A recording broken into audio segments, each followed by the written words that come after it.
नमस्कार दोस्तों, मैं पवन सर आप सभी छात्रों का एक बार फिर से आपके अपने YouTube channel HP YouTube classes में स्वागत और अभिनंदन करता हूं। चलिए दोस्तों, एक और शानदार क्लास के साथ आज की क्लास को हम शुरुआत करने चल रहा हूं। दोस्तों बस आपसे एक गुजारिश करता हूं, रिक्वेस्ट करता हूं कि इस चैनल पर यदि आप नए हैं तो प्लीज़ चैनल को सब्सक्राइब कर लीजिए और बेल आइकन की घंटी को जरूर प्रेस करिए ताकि आने वाले सभी वीडियो आपके पास सबसे पहले दोस्तों पहुँचे। तो दोस्तों उन छात्रों के लिए मैं तहे दिल से स्वागत करता हूँ जो अब की बार बोर्ड एग्ज़ाम 2024 का देने जा रहे हैं कक्षा 10 की। तो दोस्तों अगर आज की वीडियो आप लोग देख लेते हैं, आज की वीडियो में आपको कम से कम 2 से 3 अंक दोस्तों 100% है पक्का आएगा। दोस्तों अगर बात करें आज का जो क्वेश्चन लेकर के आए हैं, हम अभाज्य गुणनखंड विधि से HCF और LCM को कैसे ज्ञात करें इसके ऊपर क्वेश्चन लेकर के आए हैं। तो मैं चाहता हूं कि दोस्तों वीडियो को इन तक जरूर देखना, शुरू से आखिर तक देखना, आपको बिल्कुल समझ में आ जाएगा। तो चलिए दोस्तों स्टार्ट करते हैं अपनी क्लास की। तो चलिए पहला क्वेश्चन आपसे लिखा है दोस्तों 12, 15 व 21 का अभाज्य गुणनखंड विधि से, कौन सी विधि से कह रहा है? अभाज्य गुणनखंड विधि से HCF और क्या दोस्तों ज्ञात करना है? LCM ज्ञात करना है। तो चलिए पहला क्वेश्चन हल करते हैं। यहाँ से देखिए समझ में आ जाएगा भाई। चलिए पहला क्वेश्चन अगर बात करें दोस्तों, लिखा है, कह रहा है कि 12, 15 व 21 का अभाज्य गुणनखंड विधि से, कौन सी विधि से?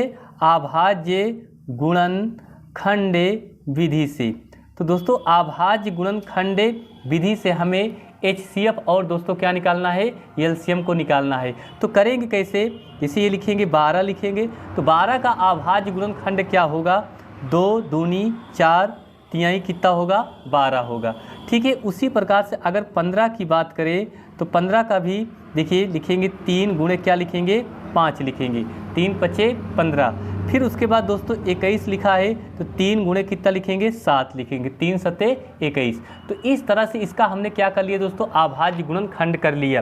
दोस्तों अगर आपको जिसे मान लेते नहीं पता है 12 का अभाज्य गुणनखंड कैसे होगा तो आप इस तरह से भी कर सकते हैं। जैसे अगर बात करें यहाँ से, जैसे ये 12 लिखा है तो 12 का आप इस तरह से जिसे वर्गमूल निकालते हैं उस तरह से हम खंड कर लेते हैं। ये देखिए 2 छंग 12, 2 तिहाई 6, 3 एकन्नम 3 बन गया। जिसे फिर उसी के बाद 15 है, 15 के भी आप इस तरह से खंड कर सकते हैं। 3 पचे 15, 5 एकन्नम 5, ये हो गया। 21 था, 21 का भी हमने खंड कर लिए, 3 से कटेगा, 3 सत्ते 21 और 7 एकन्नम 7, ये देखिए कट गया। तो इस तरह से हम इनके अभाज्य को, अभाज्य गुणनखंड दोस्तों क्या कर सकते हैं? बना सकते हैं। क्लियर? तो अब यहाँ से करना क्या है? अब दोस्तों अगर यहाँ से हमें इस तरह से लाइन खींच देंगे और लिखेंगे पहले HCF। HCF का मतलब होता है दोस्तों मासा। क्या होता है? मासा। मासा का जो फुल फॉर्म होता है महत्तम समापवर्तक। अगर इसका इंग्लिश में अगर देखा जाए तो इसको बोलते हैं हाईएस्ट कॉमन फैक्टर बोलते हैं दोस्तों।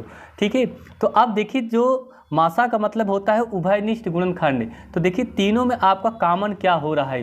देखिए इस तरह से यहाँ भी 3 है, यहाँ भी 3 है, यहाँ भी 3 है। तो अगर आप चाहें तो इस तरह से अगर गोला में कर सकते हैं तो आपको समझने के लिए बड़ा ही आसान रहेगा। तो ये देखिए 3 हो गया, और कोई गिनती तो नहीं मिल रही, बस हो गया आपका आंसर 3। आप देखिए तो मासा हमारा कितना निकल के आ गया दोस्तों? 3 निकल के आ गया।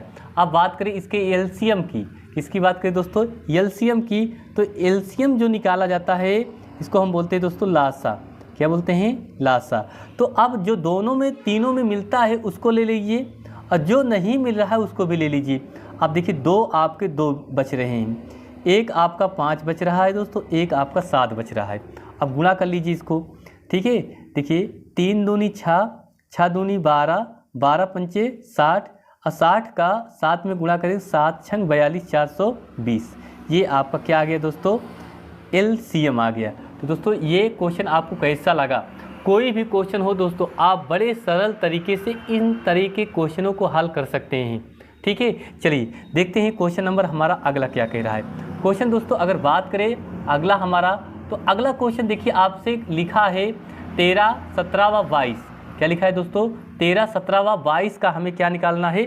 LCM निकालना है और HCF। देखिए लिखा है क्वेश्चन नंबर दूसरा हमारा कह रहा है 13, 17 व 22 का HCF हो व LCM ज्ञात कीजिए। ठीक है, ये कह रहा है। तो दोस्तों अगर बात करें यहाँ से LCM और HCF की, मैं आपको एक चीज़ और बता दूँ, सबसे इम्पॉर्टेंट चीज़ बता दूँ। इम्पॉर्टेंट चीज़ क्या है, अगर नोट में अगर यहाँ से देखा जाए तो नोट पॉइंट में दोस्तों क्या होता है, कभी कभी कुछ संख्याएँ अभाज्य होती हैं। अगर हम बात करें अभाज्य संख्या का या कहा जाए अभाज्य संख्याओं का, ठीक है, अभाज्य संख्याओं का जो मासा होता है दोस्तों वो सदैव एक होता है। कितना होता है? एक होता है। अभाज्य संख्याओं का जो मासा होता है वो सदैव कितना होता है दोस्तों? एक होता है। अगर बात करें अभाज्य संख्याओं का, ठीक है, अभाज्य संख्याओं का अगर लासा की बात करें तो इसका जो लासा होता है दी गई संख्याओं का गुणनफल, ठीक है, दी गई संख्याओं का, ठीक है, दी गई संख्याओं का गुणनफल अर्थात उन संख्या को आपस में गुणा कर देंगे तो वहाँ से क्या निकल जाएगा? लासा निकल जाएगा। ये सबसे बेहतर तरीका होता है दोस्तों। अब अगर बात करें, जैसे आप यहाँ समझिए, जैसे ये 13 लिखा है, कितना लिखा है? 13। तो 13 का अगर खंड करेंगे तो 1 गुणे क्या होगा? 13 होगा। उसके बाद बात करें 17 का, तो 17 का भी 1 गुणे क्या लिखेंगे? 17 लिखेंगे। अब 22 की अगर बात करें तो दोस्तों 22 को आप क्या लिख सकते हैं? 22 को लिख सकते हैं दोस्तों आप 2 गुणे क्या लिख सकते हैं? 1 गुणे 2 गुणे 11 लिख सकते हैं। आप देखिए, तो इसमें आपका उभयनिष्ठ गुणनखंड कितना है दोस्तों? 1। तो यहाँ से इसका मतलब कि आपका जो HCF निकल के आ गया वो कितना निकल के आ गया? 1 निकल के आ गया। LCM की अगर बात करें तो इन सभी संख्याओं को हम आपस में गुणा कर दें, जैसे 13 गुणे 17 गुणे 22, तो इसका आंसर निकल के दोस्तों क्या हो जाएगा? आ जाएगा। क्लियर? तो दोस्तों इसी तरीके से अगर कोई भी क्वेश्चन हो, आप बड़े आसानी से आप अभाज्य गुणनखंड विधि द्वारा लासा और मासा दोस्तों क्या कर सकते हैं? निकाल सकते हैं। तो दोस्तों बस आज के लिए इतना ही।